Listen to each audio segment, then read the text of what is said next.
प्रसिद्ध व्यंग्यकार हरिशंकर परसाई ने लिखा, सबसे बड़ी मूर्खता है इस विश्वास से लबालब भरे रहना कि लोग हमें वही मान रहे हैं जो हम उन्हें मनवाना चाहते हैं। जब घड़ी में बजते हैं रात के 8 तो न्यूज इंडिया पर होती है सत्य की विजय की बात। सत्य जो कभी झुकता नहीं, हारता नहीं, टूटता नहीं। नमस्कार, मैं हूं विजय त्रिवेदी। स्वागत है आपका हमारे इस खास 100% रिसर्च वाले शो सत्य की विजय में। हमारा मकसद आपको रिसर्च के माध्यम से खबर के हर पहलू को दिखाना है, जिससे आप अपने स्तर पर खबर का पूरा एनालिसिस कर सके। अब की बात गैर गांधी परिवार, किसे मिलेगी कांग्रेस की कमान, कौन बनेगा अगला कप्तान, चुनाव से बनेगा बॉस। एक और भारत जोड़ो यात्रा चल रही है तो वहीं दूसरी ओर कांग्रेस में अध्यक्ष पद के चुनाव को लेकर काफी गहमा-गहमी का माहौल है। कांग्रेस अध्यक्ष पद के लिए 17 अक्टूबर को चुनाव होना तय हुआ है, लेकिन अभी उम्मीदवारी को लेकर सस्पेंस बना हुआ है। हालांकि इस बात की संभावना बनती दिख रही है कि सालों बाद अध्यक्ष पद की कमान गांधी परिवार से बाहर का कोई व्यक्ति संभाल सकता है। कांग्रेस के 2 दिग्गज नेताओं ने अध्यक्ष पद संभालने के लिए अपनी मंशा बताई है। आइए ग्राफिक्स के जरिए समझते हैं कि कौन कौन है अध्यक्ष पद के लिए दावेदार। कांग्रेस का बॉस कौन हो सकता है, इस पर देखते हैं। अशोक गहलोत साहब राजस्थान के मुख्यमंत्री हैं, बहुत पुराने दिग्गज नेता हैं, इंदिरा गांधी के ज़माने से मंत्री रहे हैं। उन्होंने कहा है कि वो पर्चा भरने के लिए तैयार हैं अध्यक्ष पद के लिए। शशि थरूर कांग्रेस के एमपी हैं, केरल से एमपी हैं, यूएन में काम कर चुके हैं, बड़े पॉपुलर लोगों में से राइटर हैं, वो भी लड़ना चाहते हैं। कल उन्होंने सोनिया गांधी जी से मुलाकात की और अपनी इच्छा जाहिर की कि वो अध्यक्ष पद का चुनाव लड़ना चाहते हैं। और राहुल गांधी साहब जो कांग्रेस के अध्यक्ष पहले भी रह चुके हैं, राहुल को अध्यक्ष बनाने को लेकर कई राज्यों ने प्रस्ताव पारित कर दिया है। हालांकि राहुल गांधी बार बार कह चुके हैं कि वो अध्यक्ष बनना नहीं चाहते। दरअसल एक के बाद एक राज्य लगातार राहुल गांधी को अध्यक्ष बनाए जाने को लेकर प्रस्ताव पारित कर रहे हैं। हालांकि उनकी ओर से अभी इस बारे में कुछ नहीं कहा गया है। आइए आपको बताते हैं कि वो कौन कौन से राज्य हैं जिन्होंने प्रस्ताव पारित कर दिया है राहुल गांधी जी के समर्थन में। ये देखिए आप, जम्मू कश्मीर है, हरियाणा है, राजस्थान है, गुजरात है, बिहार है, छत्तीसगढ़ है, महाराष्ट्र है, पुदुचेरी है और तमिलनाडु है। इन राज्यों ने जो कांग्रेस कमेटियां हैं उन्होंने प्रस्ताव पारित करके कहा है कि राहुल गांधी जी को ही कांग्रेस के अध्यक्ष पद की जिम्मेदारी संभालनी चाहिए। तो ये सारे राज्य हैं जिन्होंने अभी चुनाव की चर्चा शुरू होने के साथ साथ ये प्रस्ताव पारित कर दिया है। चुनाव से पहले राहुल गांधी को अध्यक्ष बनाने को लेकर प्रस्ताव पर प्रस्ताव आ रहे हैं, लेकिन अटकलें ये हैं कि राहुल अध्यक्ष पद की दौड़ में शामिल नहीं होंगे। हालांकि हाल में कन्याकुमारी से इस संबंध में एक जब सवाल उनसे पूछा गया था तो उसके जवाब में उन्होंने कहा था वो अध्यक्ष बनेंगे या नहीं, यह कांग्रेस के अध्यक्ष पद के लिए चुनाव होने के समय पूरी तरह स्पष्ट हो जाएगा। उन्होंने कहा था तब तक इंतजार करिए और जब वो समय आएगा आपको पता चल जाएगा। यानी अभी वो इस बात को सस्पेंस में रखना चाहते हैं। लेकिन हम आपको बताते हैं कि इन 3 दावेदारों यानी अशोक गहलोत, शशि थरूर और राहुल गांधी के बारे में कि उनकी क्या खास बात है, क्या उनका अनुभव है। राहुल गांधी कांग्रेस का सबसे मुख्य चेहरा है और इससे पहले वो अध्यक्ष रह चुके हैं। 2019 में हारने के बाद उन्होंने पद छोड़ दिया था। केरल में इस समय वायनाड से सांसद हैं कांग्रेस के। अमेठी का चुनाव वो हार गए थे और फिर अध्यक्ष बनाने के समर्थन में उनके समर्थन में कई राज्य आए हैं जो चाहते हैं कि गांधी परिवार ही उनका नेतृत्व करे। फिलहाल वो भारत जोड़ो यात्रा पर हैं। केरल से वो चल रहे हैं, तमिलनाडु से, कन्याकुमारी से उन्होंने यात्रा शुरू की थी, इस वक्त केरल में चल रहे हैं। अशोक गहलोत जो दूसरा बड़ा नाम है, राजस्थान के मुख्यमंत्री हैं इस वक्त और कांग्रेस के वरिष्ठ नेता हैं। इंदिरा गांधी सरकार में वो सबसे पहले मंत्री बने थे, उसके बाद राजीव गांधी सरकार में भी मंत्री रहे, लगातार मंत्री रहे, मुख्यमंत्री रह चुके हैं, प्रदेश अध्यक्ष रह चुके हैं और 5 बार जोधपुर से सांसद रह चुके हैं।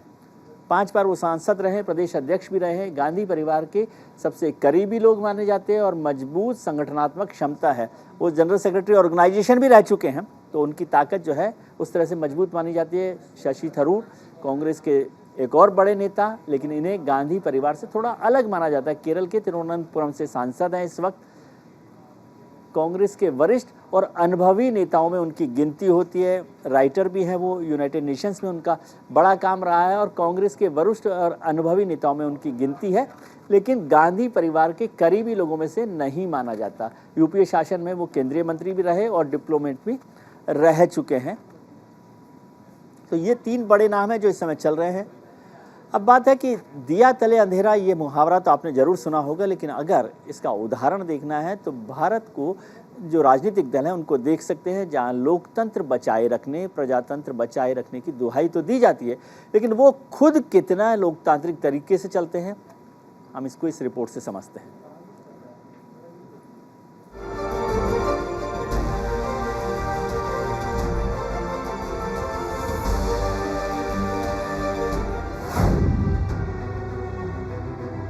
वंशवाद लोकतंत्र को परास्त कर सकता है।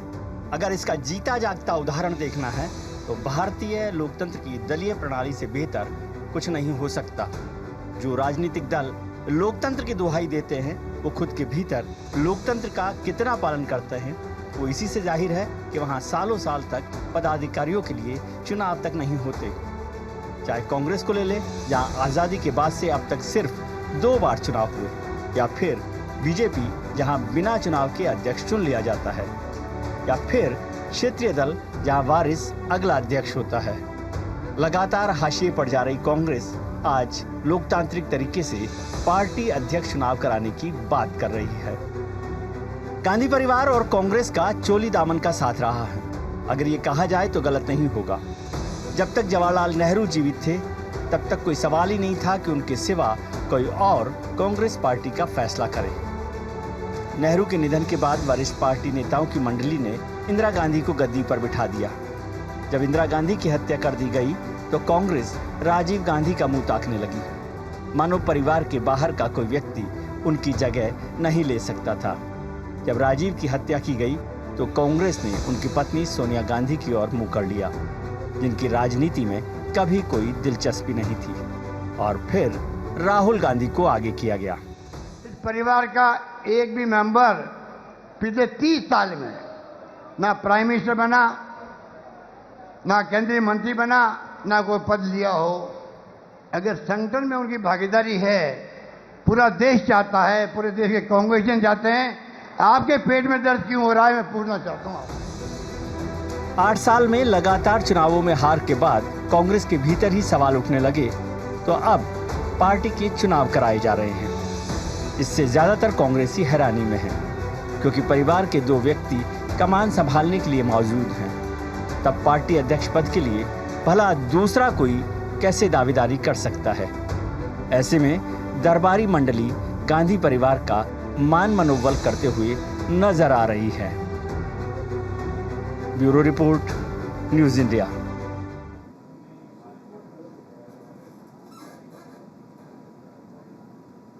भारत जोड़ो यात्रा का कारवां चलता जा रहा है। राहुल गांधी अपनी इस यात्रा के जरिए देश को जोड़ने की बात कर रहे हैं, लेकिन इसी दौरान फेसबुक पर उन्होंने एक तस्वीर पोस्ट की और एक रहस्यमयी संदेश लिखा जो काफ़ी कुछ कांग्रेस की वर्तमान हालत जैसा है।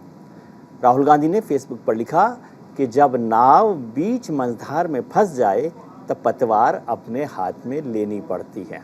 उस समय नाव चला भी रहे थे, ना रुकेंगे ना झुकेंगे, भारत जोड़ेंगे। इस पोस्ट के जरिए राहुल गांधी आखिर क्या कहना चाहते हैं, राहुल गांधी के इस पोस्ट में नाव क्या है और पतवार कौन है, ये तो आप समझ सकते हैं। लेकिन ऐसे में सवाल उठता है कि नाव पर सवार पतवार थामे थाओ राहुल क्या कांग्रेस की नैया भी पार लगा पाएंगे, ये महत्वपूर्ण सवाल है।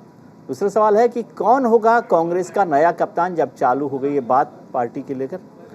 और एक और सवाल कि क्या नए कांग्रेस अध्यक्ष का चुनाव सर्वसम्मति से होगा।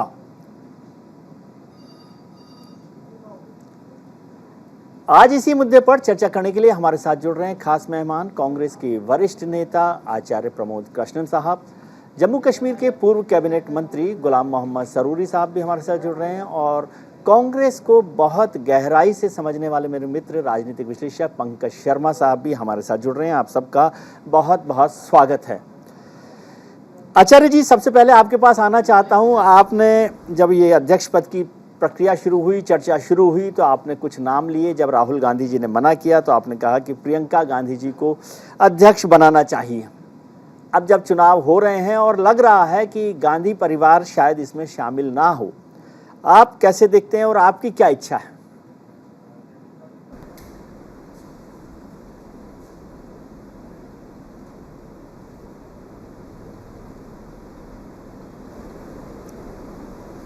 आचार्य जी, आपको आवाज मिल रही है मेरी?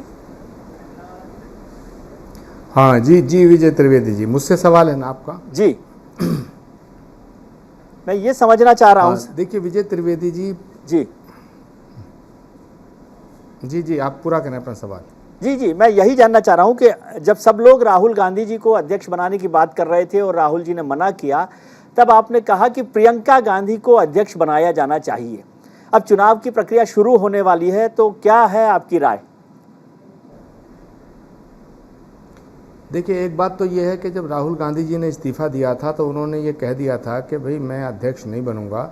वो अपनी बात पे कायम हैं। जी, कांग्रेस के कुछ नेताओं ने उनको बात की और उनके बिहाफ पर ये मैसेज फ्लैश करने की कोशिश की पिछले 2-2.5 सालों से कि राहुल गांधी जी किसी बात से नाराज़ हैं और वो फिर मान जाएंगे।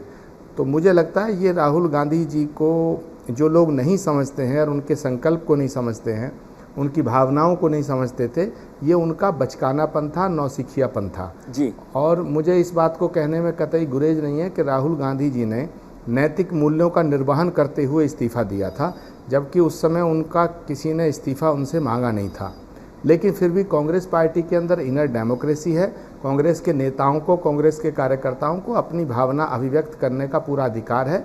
कुछ लोग चाहते थे कि राहुल जी पुनः अध्यक्षता संभालें, लेकिन राहुल गांधी जी ने ये फैसला ले लिया था कि वो अध्यक्ष नहीं बनेंगे और गांधी फैमिली के बाहर का अध्यक्ष होगा। जी, जहाँ तक मुझे लगता है तो मैंने ये बात उठाई थी कि, और मैं अभी भी आज भी कह रहा हूँ कि कांग्रेस के लाखों कार्यकर्ता ये चाहते हैं कि राहुल गांधी जी अध्यक्ष बने, लेकिन अगर राहुल गांधी जी अध्यक्षता नहीं स्वीकार करते हैं तो फिर इस देश के सबसे लोकप्रिय चेहरे के रूप में प्रियंका गांधी का चेहरा सामने है। और कांग्रेस के नेता और कार्यकर्ता ये सब एक मत से चाहते हैं अभी भी कि प्रियंका गांधी जी को कमान सौंप दी जाए, मगर इसका फैसला हम नहीं कर सकते हैं। इसका फैसला परिवार को करना है, प्रियंका जी को करना है, सोनिया जी को करना है। अब सवाल आता है कि अगर गांधी परिवार के बाहर का अध्यक्ष बनता है तो क्या होगा? तो मैं विजय त्रिवेदी जी ये कहना चाहता हूँ अभी कि अभी कांग्रेस के अध्यक्ष के चुनाव की प्रक्रिया शुरू हो चुकी है, और जैसी आपको भी सूचना है कि कांग्रेस पार्टी नेतृत्व ने ये फैसला ले लिया है कि कांग्रेस का चुनाव बिल्कुल फेयर होगा और कोई कैंडिडेट सोनिया जी की तरफ से होगा या नहीं होगा ये तो वक्त बताएगा। लेकिन मुझे ऐसा लगता है कि फेयर इलेक्शन होगा और कांग्रेस पार्टी का जो नेतृत्व है वो पार्टी नहीं बनेगा। वो किसी एक कैंडिडेट को ये नहीं कहेगा कि आप चुनाव लड़िए या आप हमारे कैंडिडेट हैं। जी, इलेक्शन सबके लिए है। जो इलेक्शन में कांग्रेस की अध्यक्षता करना चाहता है और कांग्रेस की अध्यक्षता के लिए वो एलिजिबल है, इंटाइटल है चुनाव लड़ने के लिए, वो चुनाव लड़ सकता है। ठीक। इसी परिप्रेक्ष्य में कई नाम आ रहे हैं, जिसमें शशि थरूर जी का भी नाम है। ठीक है, अभी इस पर नाम पर हम चर्चा करेंगे। आचार्य जी, चर्चा करते हैं नामों पर। पहले और भी कई नाम हैं जी, उस पर चर्चा करेंगे। गुलाम मोहम्मद सरूरी साहब भी हमारे साथ जुड़ गए। मैं पंकज जी के पास जाऊं राजनीतिक संगठन को, राजनीति को समझने के लिए। पहले सरूरी साहब से समझना चाहता हूं। सरूरी साहब जम्मू कश्मीर में रहे हैं, कैबिनेट मंत्री रहे हैं सरकार में। सर, आचार्य जी जिस तरह से बात कर रहे हैं और चुनाव शुरू हो गए हैं, कांग्रेस के एक बड़े नेता जम्मू कश्मीर से रहे गुलाम नबी आज़ाद साहब, आज वो कांग्रेस में नहीं है, साथ छोड़ दिया है, आप भी उनके साथ चले गए हैं। क्या वजह लगती है आपको, क्या कारण है? क्या आपको नहीं लगता कि गांधी परिवार कांग्रेस की लीडरशिप को नहीं संभाल सकता, कांग्रेस को मजबूत नहीं कर सकता? देखिए, जहाँ पे ताल्लुक है कि गांधी परिवार की बात, हमने भी 40-42 साल उनके साथ जुड़े रहे जी, गांधी परिवार के साथ, कांग्रेस के साथ। और हमारी एक मायनाज शख्सियत गुलाम नबी आज़ाद साहब जी, वो भी कांग्रेस के साथ लगभग 50 साल 52 साल जुड़े रहे जी, और एक उस वातावरण के साथ जुड़ते रहे जिसमें इंदिरा गांधी और उसके बाद राजू जी और उसके बाद सोनिया जी के पास ये सारी इख्तियारात थे। एक बेहतरीन तरीके से परिवार इसको चला रहा था। जी कुर्बानियाँ भी उन्होंने दी हैं, उनको भूला नहीं जाएगा। जी। और जहाँ तक ताल्लुक है, उसके बाद जो राहुल जी के पास ये कमान आई, कुछ अरसा के बाद उन्होंने अपने हाथ में कमान ली, तो उसमें काफ़ी फेर बदल आने लगा। क्योंकि एक तो उनको पूरे मुल्क को चलाने के लिए सही तरीके से जो बड़े लीडर्स थे, उन लीडरों की तजवीज़, या जैसे G23 ने उनको तजवीज़ दी थी जी और उस तरह से जो प्रपोजल दिए थे पार्टी को मजबूत करने के लिए, पार्टी में नया रुझान लाने के लिए, या जो मेंबरशिप जो जैसे की जाती थी, उस मेंबरशिप को सही तरीके से गांव-गांव, शहर-शहर, जी तहसील वाइज, स्टेट वाइज और पूरे मुल्क में अच्छी तरीके से बनाने के लिए, करने के लिए, और उसके साथ साथ मुल्क में एक ब्लॉक प्रेसिडेंट से लेके स्टेट प्रेसिडेंट और मुल्क के प्रेसिडेंट के बनाने के लिए उन्होंने जो सजेशन दी थी, उनको नहीं माना गया। जी तो हमने कांग्रेस को खैरबाद कर दिया, टाटा बाय बाय कर दिया। अब इनकी मर्जी है कि ये क्या करना चाहते हैं। और जहाँ तक ताल्लुकात है कि इस मुल्क को चलाने के लिए एक संजीदा आदमी होना चाहिए, एक दानिश्वर होना चाहिए, जैसे कि शशि थरूर साहब एक बेहतरीन शख्सियत है। उसी तरह से लगभग गांधी परिवार से थोड़ा इसको बाहर भी जाए, क्योंकि डेमोक्रेसी है, इसलिए हर एक को मौका देना चाहिए। ठीक है, इनकी मर्जी है कि 24 अकबर रोड का आर्डर होगा कि किसको बनाना है, या कि फेयर इलेक्शन होगा, उस पैटर्न पे ही इलेक्शन कराएंगे, वो भी देखा जाएगा। जी पंकज शर्मा साहब, आप कांग्रेस को इतने लंबे समय से देख रहे हैं, बेहतरीन तरीके से समझते हैं।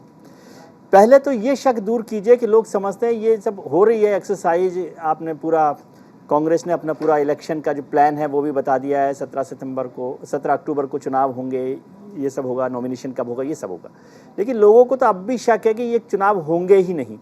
फिर से फाइनली गांधी परिवार के पास ये सत्ता सौंप दी जाएगी, संगठन दे दिया जाएगा। अभी जैसे 8-9 राज्यों ने तो प्रस्ताव पास कर दिया, कांग्रेस कमेटियों ने, कुछ और भी कर देंगे, और ये सारा केवल दिखावा रह जाएगा, जैसे पिछले 22 साल से तो गांधी परिवार के पास है ही। तो पहले तो मुझे ये समझाइए कि क्या चुनाव हो रहे हैं, और चुनाव होंगे तो क्या गांधी परिवार का सदस्य उसमें हिस्सेदार होगा या नहीं? चुनाव तो अब हो रहे हैं जी, और ये भी तय है कि नेहरू गांधी परिवार का सदस्य उसमें इस बार अध्यक्ष पद का चुनाव नहीं लड़ेगा। ये दोनों चीजें तय हैं जी। अशोक गहलोत जी लड़ेंगे, शशि थरूर जी लड़ेंगे, और कौन कौन लड़ेगा ये देखना है। 23 तारीख से नामांकन पत्र दाखिल करने की प्रक्रिया शुरू होगी जी। चीजें सामने स्पष्ट होती जाएंगी। 30 तारीख को नामांकन दाखिल करने की अंतिम तारीख है, तब तक सारा दृश्य स्पष्ट हो जाएगा। लेकिन दो चीजें अब पूरी तरह साफ लग रही हैं, चुनाव हो रहे हैं और नेहरू गांधी परिवार का कोई भी सदस्य चुनाव अध्यक्ष पद का इस बार नहीं लड़ रहा है जी। लेकिन आपने 2 नाम लिए सर, कि अशोक गहलोत साहब का और शशि थरूर साहब का। लोग ऐसा मानते हैं कि अशोक गहलोत जो है वो गांधी परिवार के ही कैंडिडेट होंगे, यानी गांधी परिवार की कृपा से, इच्छा से, आशीर्वाद से, जो भी शब्द आप इस्तेमाल करते हैं, या सहमति से, मैं एक सही शब्द जो मैं समझता हूँ, सहमति से अशोक गहलोत साहब गांधी परिवार के उम्मीदवार होंगे, और शशि थरूर जो हैं वो उनके सहमति वाले नहीं, समझ लें कि उनकी इच्छा वाले कैंडिडेट नहीं होंगे। क्या ऐसा ठीक है समझना? मुझे नहीं लगता कि नेहरू गांधी परिवार इस बार चुनाव में संगठन के इस तरह की कोई दखलंदाजी करने वाला है या कोई अपना प्रेफरेंस रखने वाला है।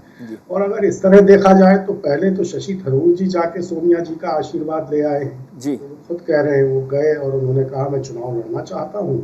तो कहते हैं कि सोनिया जी ने कहा कि जरूर लड़िए, मेरी शुभकामनाएं आपके साथ हैं। तो जो भी लड़ेगा वो कांग्रेस पार्टी के भीतर का उम्मीदवार है।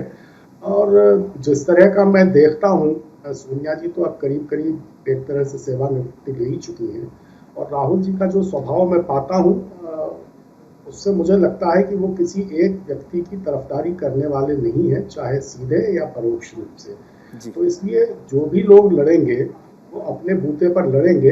अब ये बात सही है कि अशोक गहलोत जी और शशि थरूर जी में जब तुलना हो तो लोगों को ये लग सकता है कि अशोक गहलोत जी चूंकि पुराने हैं, ज्यादा जी संगठन का पता है और संगठन के लोगों से उनका तालमेल भी ज़्यादा है। युवा कांग्रेस से वो चल के धीरे धीरे NSUI और यूथ कांग्रेस से आगे आए हैं।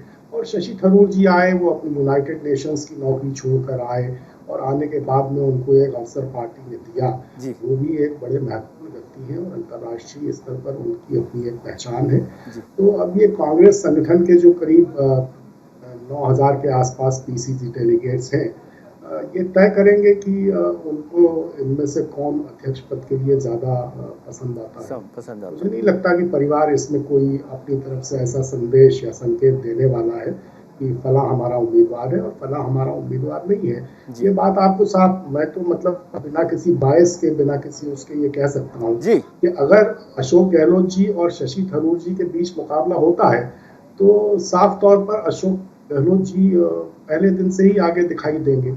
इसलिए उनकी अलग से कोई तरफदारी करना या उनको अपना प्रेफरेंस बताने की जरूरत नेहरू गांधी परिवार को पड़ेगी, मुझे नहीं लगता है। जी ठीक है, आपकी बात समझ रहा हूं मैं, क्योंकि इसीलिए मैं आपसे समझना चाह रहा था। एक और छोटा सा सवाल, फिर आचार्य जी के पास जाऊंगा पॉलिटिकल सवाल के लिए, कि सर 22 साल बाद ये चुनाव हो रहे हैं। करीब करीब 2000 में हुआ था चुनाव, जब सोनिया गांधी जी के खिलाफ जितेंद्र प्रसाद जी लड़े थे, और उससे पहले 97 में सीताराम केसरी के खिलाफ शरद पवार साहब और राजेश पायलट जी लड़े थे।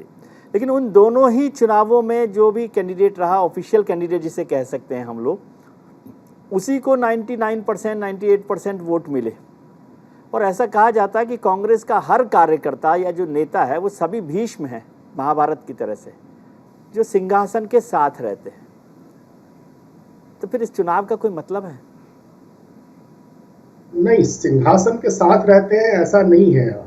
हर राजनीतिक दल में ये होता है कि कोई न कोई चेहरा उसकी पहचान होता है, जिसकी एक अखिल भारतीय और वैश्विक पहचान भी होती है। तो लोग उसके साथ जुड़कर अपना काम करना चाहते हैं। अब आप जो कह रहे हैं कि केसरी जी वाले चुनाव में भी ये हुआ कि ऑफिशियल कैंडिडेट मतलब एक तरह से केसरी जी थे, और शरद पवार जी को और राजेश पायलट जी को बहुत कम वोट आए थे। शरद पवार जी को सिर्फ 800 वोट के आसपास मिले थे और राजेश पायलट जी को 300 साढ़े 300 वोट मिले थे। तो और बाकी सारे वोट केसरी जी को मिले थे। लेकिन एक बात आप अगर याद करेंगे तो केसरी जी की इतनी, अगर वो ऑफिशियल कैंडिडेट थे ऐसा माना जाता है, और उस वक्त लगता भी था कि भाई बाकी दोनों शरद पवार और राजेश पायलट तो उनके खिलाफ लड़ रहे हैं, लेकिन केसरी जी भी भीतर से उस वक्त भी इतने भयभीत थे। मैं तो व्यक्तिगत तौर पर जानता हूँ 32 के 32 निर्वाचन अधिकारी राज्यों के उन्होंने अपने हाथ से बनाए थे। जब वो अंतरिम अध्यक्ष बने तो आते ही उन्होंने 5 प्रदेश अध्यक्षों को हटा दिया और अपने लोग नियुक्त किए। उसके बाद उन्होंने 3 महासचिव राष्ट्रीय जो थे उनको हटा दिया और 4 अपने महासचिव नियुक्त किए। और कई राज्य ऐसे थे जिसमें उन्होंने अपने ऐसे निर्वाचन अधिकारियों को भेजा, जैसे मध्य प्रदेश में भेजा था एक कमालुद्दीन साहब को, जो उनके बहुत खास थे, क्योंकि उनको लगता था कि अर्जुन सिंह जी और दिग्विजय सिंह जी कहीं कोई दांव नहीं करते। इसी तरह पश्चिम बंगाल में ममता बनर्जी उस वक्त बहुत फायर ब्रांड थी और वो किसी को भी थोपे जाने के खिलाफ अपनी बातें कहती रहती थी। तो वहाँ उन्होंने एक नागेंद्र झा साहब थे, उनको भेजा। शरद पवार जी को उन्होंने नियंत्रित करने के लिए संतोष मोहन देव, उनके नए नए भक्त बने थे उन दिनों, तो उनको बम्बई भेजा। पंजाब में उनको लगा कि कुछ गड़बड़ हो सकती है तो प्रभा राव जी को निर्वाचन अधिकारी बना के भेजा। तो ऐसा नहीं है, ऑफिशियल कैंडिडेट जिसको 90% वोट भी मिलने वाले हों उसको भीतर से पूरी तरह ये आश्वस्ति नहीं होती है, वो इंश्योर्ड नहीं रहता है कि उसके क्या होगा, क्या करेंगे। हाँ, और मैं तो जानता हूँ कि उस वक्त मध्य प्रदेश में और हर प्रदेश कांग्रेस के कार्यालय में कतार लगा करके PCC डेलीगेट्स ये थे और बड़े अजीब माहौल में चुनाव हुआ था। चलिए, हमारा आज का सवाल है कि क्या इस बार कांग्रेस में चुनाव होंगे? आप अपनी राय हमें ट्विटर पर हाँ या ना में दे सकते हैं। हमारा ट्विटर हैंडल है @newsindia24/7, जिसका जवाब हम आपको शो के आखिर में दिखाएंगे। अब की बार गैर गांधी परिवार, किसे मिलेगी कांग्रेस की कमान? कौन बनेगा अगला कप्तान? चुनाव से बनेगा बॉस? आचार्य जी, पंकज जी जिस तरह से बात कर रहे थे तो उससे साफ हो गया है कि गांधी परिवार शायद चुनाव नहीं लड़ेगा इस बार। पहली बात उन्होंने कही। तो प्रियंका गांधी जी लड़ेंगी कि नहीं लड़ेंगी? दूसरा, उन्होंने अशोक गहलोत और शशि थरूर साहब के बारे में कहा कि अशोक गहलोत ज़्यादा पॉपुलर लीडर हैं, ज़्यादा एक्सपीरियंस लीडर हैं, यानी कि ज़्यादा बड़ी चॉइस हो सकते हैं। तो इस पर भी मैं आपसे जानना चाहता हूँ। तीसरी बात मैं समझना चाहता हूँ, जो पंकज जी ने बहुत अच्छे से सीताराम केसरी के वक्त के चुनाव को समझाया और बताया कि किस तरह से निर्वाचन अधिकारी बनाए सीताराम केसरी साहब ने। क्या वही चिंता आज कांग्रेस में जो विरोधी गुट है वो कर रहा है, जो बार बार बात कर रहा है कि ट्रांसपेरेंसी होनी चाहिए? देखिए विजय त्रिवेदी, ये तीनों बड़े महत्वपूर्ण सवाल हैं जो पंकज शर्मा जी ने भी उठाए हैं और जो आपके जहन में उठ रहे हैं और जो पूरा देश जानना चाहता है जी। लेकिन मैं आपको स्पष्ट करना चाहता हूं कि जिस समय सोनिया गांधी जी चुनाव लड़ी थी और जितेंद्र प्रसाद जी चुनाव लड़े थे, वो परिस्थितियां दूसरी थीं जी। और जब सीताराम केसरी जी के सामने शरद पवार और राजेश पायलट चुनाव लड़े, वो भी परिस्थितियां भिन्न थीं जी। अगर आज सोनिया गांधी जी चुनाव लड़ती हैं या राहुल गांधी जी चुनाव लड़ते हैं या प्रियंका गांधी चुनाव लड़ती हैं तो कांग्रेस में चुनाव ही नहीं होगा। सर्वसम्मति से कांग्रेस का अध्यक्ष चुन लिया जाएगा, क्योंकि कांग्रेस का हर कार्यकर्ता, हर नेता ये चाहता है कि आदरणीय राहुल गांधी जी कमान संभालें, और अगर राहुल गांधी जी कमान नहीं संभालते हैं तो प्रियंका गांधी जी कांग्रेस की कमान संभालें। मगर अब इससे आगे बढ़ते हैं जी। अब दूसरा सवाल है कि कांग्रेस पार्टी का जो नॉमिनेशन 24 तारीख से शुरू हो रहा है, तो यहाँ एक कन्फ्यूजन क्रिएट ये हो रहा है कि अशोक गहलोत अगर चुनाव लड़ेंगे तो वो सोनिया जी के कैंडिडेट होंगे और शशि थरूर लड़ेंगे तो क्या वो सोनिया जी के कैंडिडेट नहीं होंगे? मैं साफ तौर से कहना चाहता हूँ कि शशि थरूर भी सोनिया जी के उतने ही विश्वसनीय हैं। राहुल गांधी जी उनको चुनाव राजनीति में लेके आए और शशि थरूर 3 बार लोकसभा जीत के आते हैं, युवाओं में बहुत लोकप्रिय हैं। शशि थरूर दक्षिण से आते हैं, केरल से आते हैं, जहाँ से राहुल गांधी जी सांसद हैं। दक्षिण भारत का एक बहुत बड़ा तबका के साथ साथ उत्तर भारत के जो यूथ हैं, जो मॉडर्न इस समय दुनिया है, वो शशि थरूर उनके आइडियल हैं जी। दूसरा एक बहुत महत्वपूर्ण बात मैं उस पर चर्चा करना चाहता हूं कि अभी राजस्थान का फैसला होना बाकी है। अशोक गहलोत जी अगर कांग्रेस प्रेसिडेंट का चुनाव लड़ते हैं तो क्या मुख्यमंत्री रहेंगे या मुख्यमंत्री पद से इस्तीफा देंगे जी। राजस्थान का एक बहुत ही महत्वपूर्ण विषय है कि सचिन पायलट जी का क्या होगा जी। अगर सचिन पायलट जी को वहाँ मुख्यमंत्री बना दिया जाता है और अशोक गहलोत जी को कांग्रेस की अध्यक्षता दी जाती है या कांग्रेस की अध्यक्षता का वो चुनाव लड़ते हैं, तब तो राजस्थान का विषय जो है मैं समझता हूँ कि वो सुलझा हुआ माना जाएगा। लेकिन अगर अशोक गहलोत जी कांग्रेस की अध्यक्षता के लिए चुनाव में नॉमिनेशन करते हैं और राजस्थान से मुख्यमंत्री के पद से को नहीं छोड़ते हैं, तो फिर एक बड़ा सवाल खड़ा हो जाएगा सचिन पायलट के सामने भी और सचिन पायलट के समर्थकों के सामने। तो ये भी हो सकता है कि फिर कांग्रेस की अध्यक्षता के लिए एक तीसरा उम्मीदवार खड़ा हो जाए जो सचिन पायलट हो। क्या अशोक गहलोत जी चुनाव लड़ें, सचिन पायलट भी चुनाव लड़ें, शशि थरूर भी चुनाव लड़ें जी। और एक और अंतिम बात कह के मैं अपनी बात को ख़त्म करूंगा कि कांग्रेस पार्टी में जब चुनाव होता है, अभी तक वो चुनाव और ये चुनाव में अंतर है। ये चुनाव गांधी परिवार अगर ये कह रहा है और जैसी कि सूचनाएं मिल रही हैं कि वो तटस्थ रहेंगे, वो पार्टी नहीं बनेंगे और उनको पार्टी बनना भी नहीं चाहिए, क्योंकि अगर गांधी परिवार ये कह देता है कि भाई हमारा कैंडिडेट अशोक गहलोत हैं या हमारा कैंडिडेट शशि थरूर हैं या हमारा कैंडिडेट दिग्विजय सिंह जी हैं या हमारा कैंडिडेट कोई और चौथा है, तो फिर तो गांधी परिवार को ही चुनाव लड़ा माना जाएगा ना। तो फिर गांधी परिवार तटस्थ है, ये नहीं मैसेज जाएगा। और कांग्रेस पार्टी का हर कार्यकर्ता गांधी परिवार के प्रति श्रद्धा रखता है। मुझे नहीं लगता है कि गांधी परिवार इस तरह का मैसेज देना चाहेगा कि वो किसी एक कैंडिडेट के साथ हैं। वो पूरी कांग्रेस के साथ हैं और पूरी कांग्रेस उनके साथ हैं।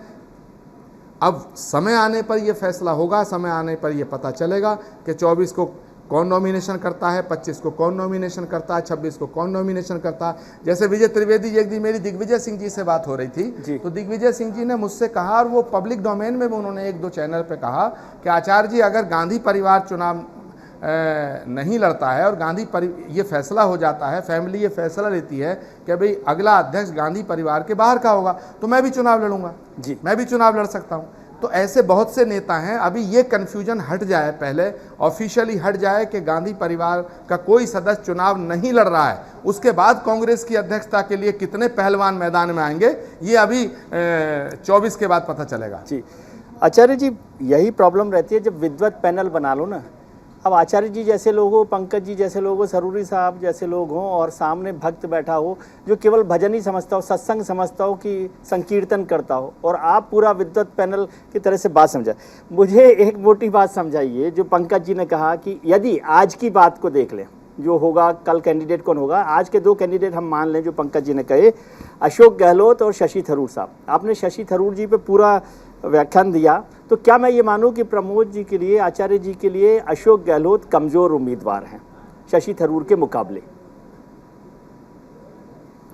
नहीं, देखिए अशोक गहलोत जी बहुत वरिष्ठ नेता हैं। अशोक गहलोत जी कई बार चीफ मिनिस्टर रह चुके हैं, अशोक गहलोत जी कई बार सांसद रह चुके हैं और ज़मीनी नेता हैं, उनके प्रति सब में बड़ा सम्मान है। लेकिन शशि थरूर का जो ग्लैमर है और शशि थरूर के प्रति जो लोगों में भावना है वो कम नहीं है, उनका भी आदर कम नहीं है।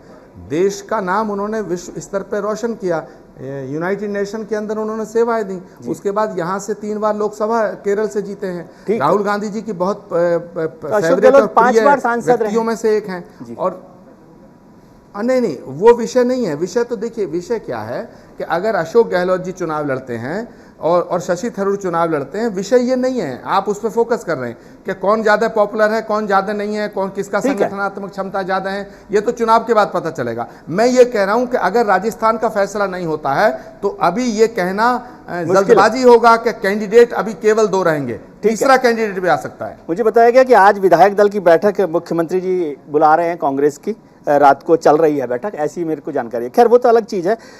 आचार्य जी, सरूरी साहब के पास जाऊं, लेकिन एक सवाल का और मोह मैं आपसे नहीं छोड़ पा रहा, ये कि आप कल की पीठ के पीठाधीश्वर हैं। कल की पीठ जो है भविष्य का अवतार है हमारा, अभी आया नहीं है मेरे समझ में जो आप कहते हैं।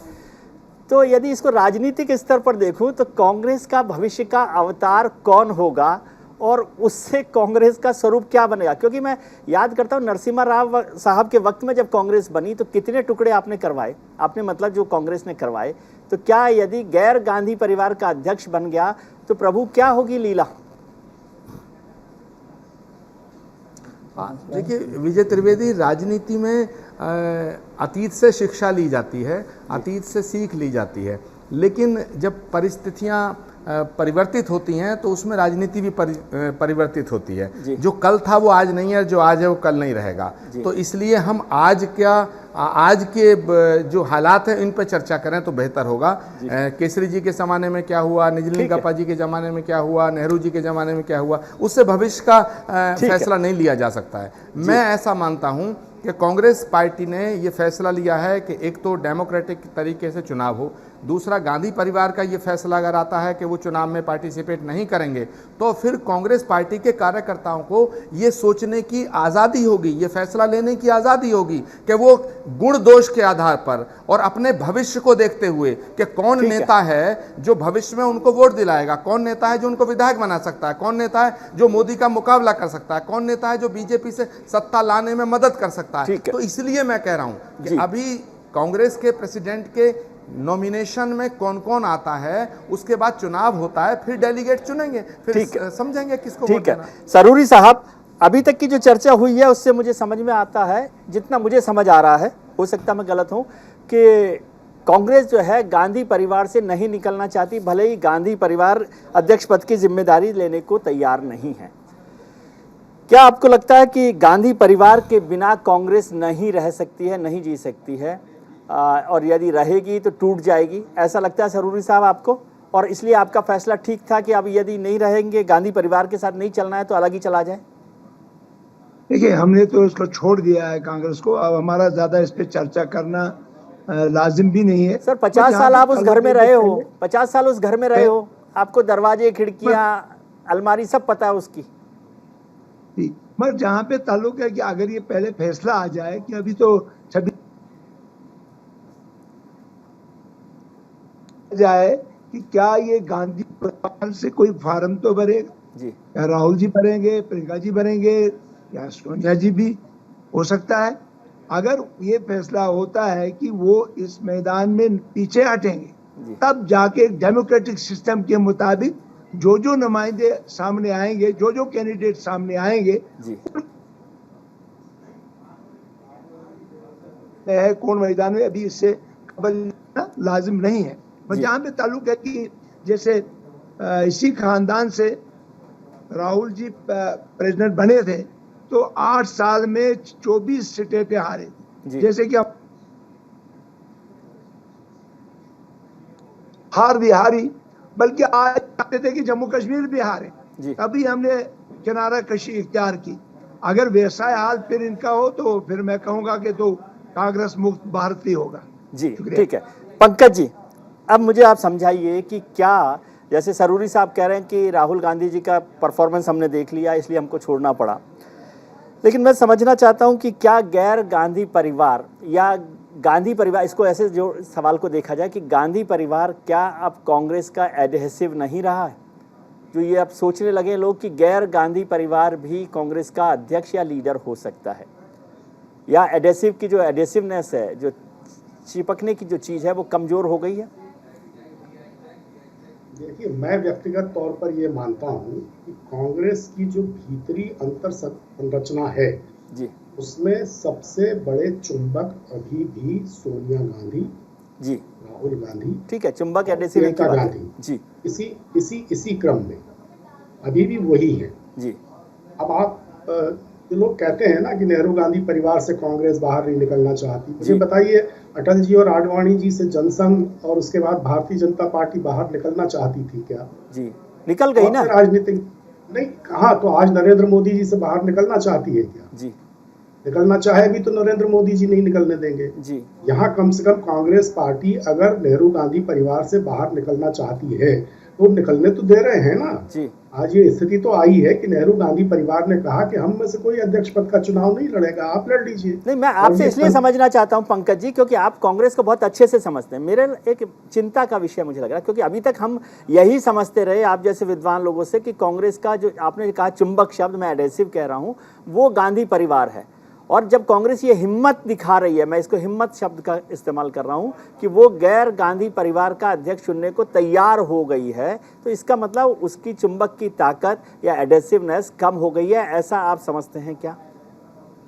देखिए, सांगठनिक अध्यक्ष होना अलग बात है जी, पार्टी का सर्वोच्च नेता या आकर्षण का केंद्र या चुंबक होना अलग बात है जी। आज किसी भी राजनीतिक दल को आप देखिए, हम भारतीय जनता पार्टी को ही देखें तो जगत प्रकाश नड्डा जी उसके अध्यक्ष हैं जी।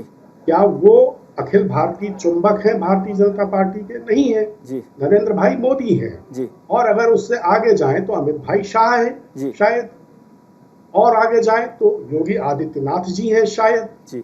इसके अलावा तो नहीं है जी। तो इसलिए पार्टी का अध्यक्ष होना अलग बात है। आज कांग्रेस पार्टी में अगर अध्यक्ष कोई और बन रहा है या लोग चाहते हैं कि बने, और जिसको आप कह रहे हैं कि कांग्रेस ये हिम्मत कर रही है कि कोई और अध्यक्ष बने, तो ये अच्छी बात है। लेकिन आज भी अगले चुनाव में 2024 में मुकाबला नरेंद्र भाई मोदी और किसके बीच होगा कांग्रेस की तरफ से जी। वो चेहरा तो या राहुल गांधी जी का होगा या प्रियंका गांधी जी का होगा। व्यावहारिक पक्ष तो यही है, अब तकनीकी तौर पे कोई ठीक है, समझ गया। तो क्या इसको मैं ऐसे देखूं कि राजस्थान से हूं तो राजस्थान में क्या है, कठपुतलियों का खेल बहुत होता है सर, वहाँ हम बचपन में कठपुतलियाँ देखते थे। तो क्या ये खेल वैसा ही है कि कठपुतलियाँ जो मुझे आकर्षित कर रही हैं उस पर्दे में, मंच पर, वो तो हैं अध्यक्ष, लेकिन डोर जो है वो जो पीछे कठपुतली नचा रहा है उसके पास रहेगी? या वो आनंद फिल्म का जो संवाद है राजेश खन्ना का कि हम सब तो इस मंच की कठपुतलियाँ हैं और इसकी डोर जो है वो ऊपर वाले के हाथ में है, तो वो ऊपर वाला जो है अभी भी गांधी परिवार ही रहेगा, ये ऐसे समझूं मैं इस बात को जो आप समझा रहे हैं मुझे? जब नरसिम्हा राव जी प्रधानमंत्री बने और कांग्रेस के अध्यक्ष भी थे जी, इतनी कठपुतली थे वो नेहरू गांधी परिवार की जी।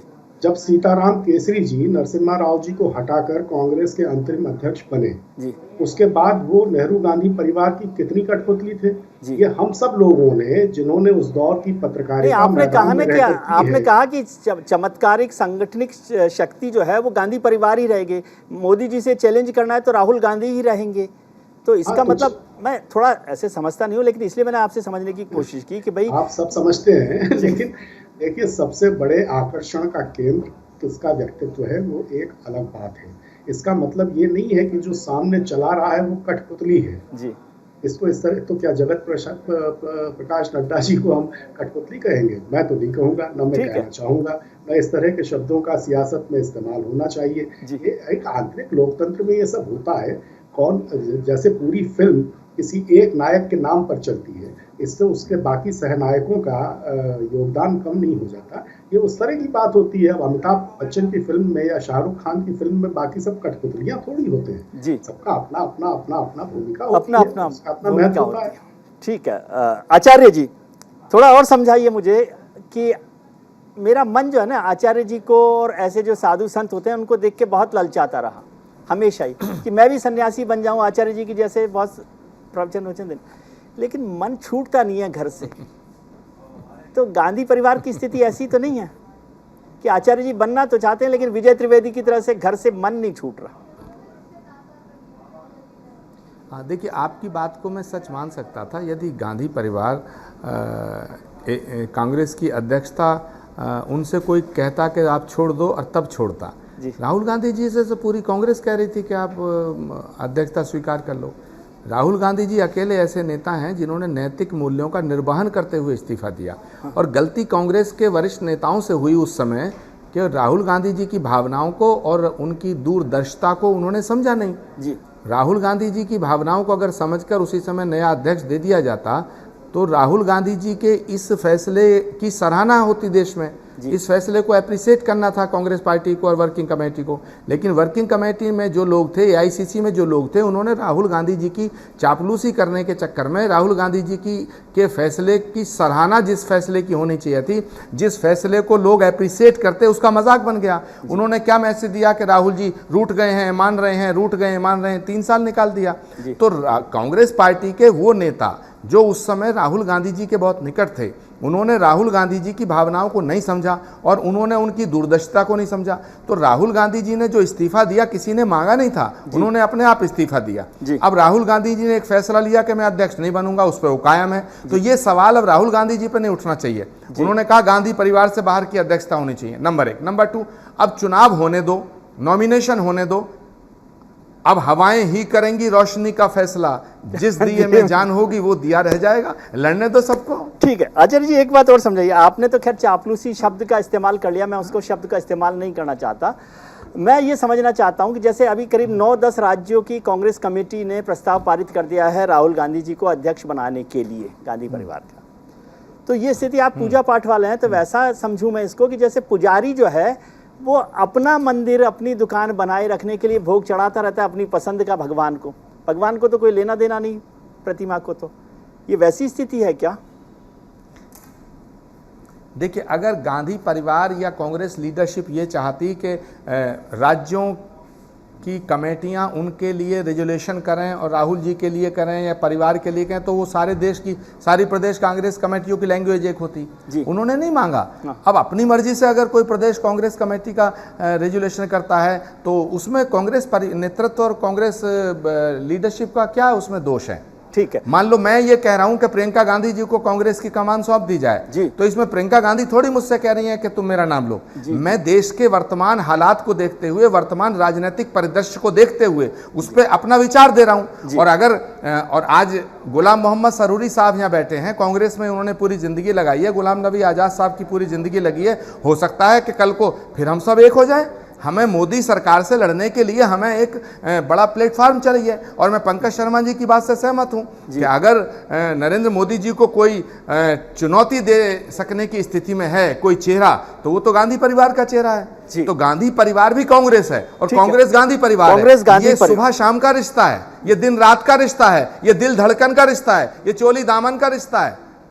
गांधी परिवार बिल्कुल ठीक है सर, समझ गया कि गांधी परिवार से दिल धड़कता है। सरूरी साहब, एक छोटा सा शब्द, बिल्कुल छोटा सा कमेंट आपका चाहता हूं। क्या बिना गांधी परिवार के कांग्रेस चल सकती है? ये जहां पे ताल्लुक है कि अभी आचार्य जी ने बताया कि गांधी परिवार के साथ मिलके मुल्क को चला सकते हैं, मुकाबला कर सकते हैं, मगर ये वो गांधी परिवार नहीं रहा जो एक आयरन लेडी इंदिरा जी थी। मतलब या आप राजू जी उनको थे, उतना या चैलेंजिंग नहीं सोनिया जी। मानते, आप उसके नहीं बाद मानते भी कि ये- गांधी परिवार के भरोसे चला जा सकता है? मैं कहता हूं आप इस परिवार के आज जिस परिवार में ऐसे अच्छे और बुजुर्ग जैसे इंदिरा जी थी, ठीक राजू है जी थी, वैसे पंकज जी, आप नीचे पंकज नहीं जी, रहे। ठीक है, वैसे आपने जो लीडर कहा आप कि इस चैलेंज खानदान में नहीं मोदी रहे। जी के लिए चैलेंज जिन्होंने गांधी परिवार है, गलत क्या कर आपको दिया, लगता है इस बिना मुल्क का गांधी भी, परिवार अपना के भी और नहीं इस चल सकता? कांग्रेस का भी। ठीक लिहाजा है, इसीलिए ठीक है पंकज जी, एक छोटी सी लाइन में जवाब। देखिए ऐसा है, ये भारतीय जनता पार्टी, राष्ट्रीय स्वयंसेवक संघ, नरेंद्र मोदी जी सब जानते हैं कि उनके सामने चुनौती सिर्फ राहुल गांधी जी की है। इसीलिए राहुल गांधी जी को किसी न किसी तरह किनारे करने की कुचालें इतने वर्षों से चल रही है। वो है ना कि सीता को तो मुफ्त मिलेगा, राम को ही वनवास बहुत है। जी। राहुल जी को अलग कर दो, गांधी परिवार को अलग कर दो, तो जो सीता है कांग्रेस, उसको तो मुफ्त में वनवास हो ही जाएगा। ठीक है, तो इसी पर चल रही है पूरी भारतीय जनता पार्टी पिछले कई ठीक है, वर्षों। भारतीय जनता पार्टी पर अलग से चर्चा करके आपकी बात समझ में आ गई। आचार्य जी, एक छोटा सा शब्द जो पंकज जी ने कहा कि बिना उसके वनवास हो जाएगा गांधी परिवार के। देखिए, मैं अभी इसको इस तरह से नहीं लेता, लेकिन जिस तरह गुलाम मोहम्मद सरूरी साहब ने जो कहा है कि ये परिवार वो परिवार नहीं है, तो मैं इससे सहमत नहीं हूँ, मैं इससे इत्तेफाक नहीं रखता। ये वही परिवार है जिसने इंदिरा गांधी की शहादत दी, ये वही परिवार है बिना जिसने गांधी परिवार के राजीव गांधी कांग्रेस की संन्यास शहादत में दी, चली ये वही जाएगी, परिवार है, वनवास में चली नहीं, जाएगी। ये देखिए, एक सेकेंड, नहीं कोई नेता, देखिए ममता बनर्जी की पार्टी चुनाव हारी 19 में, इस्तीफा नहीं दिया। मोदी जी से केवल कांग्रेस थोड़ी हारी थी, वहां मायावती जी की पार्टी बुरी तरह से हारी, इस्तीफा नहीं दिया। अखिलेश यादव जी की पार्टी बुरी तरह हारी, इस्तीफा नहीं दिया। लालू यादव जी की पार्टी बुरी तरह हारी, इस्तीफा नहीं दिया। ठीक है, तो एक सेकेंड, राहुल गांधी एक अकेले व्यक्ति हैं जिन्होंने अपनी अध्यक्षता छोड़ी, तो उसका सम्मान होना चाहिए, ठीक है, फेयर बात होनी चाहिए।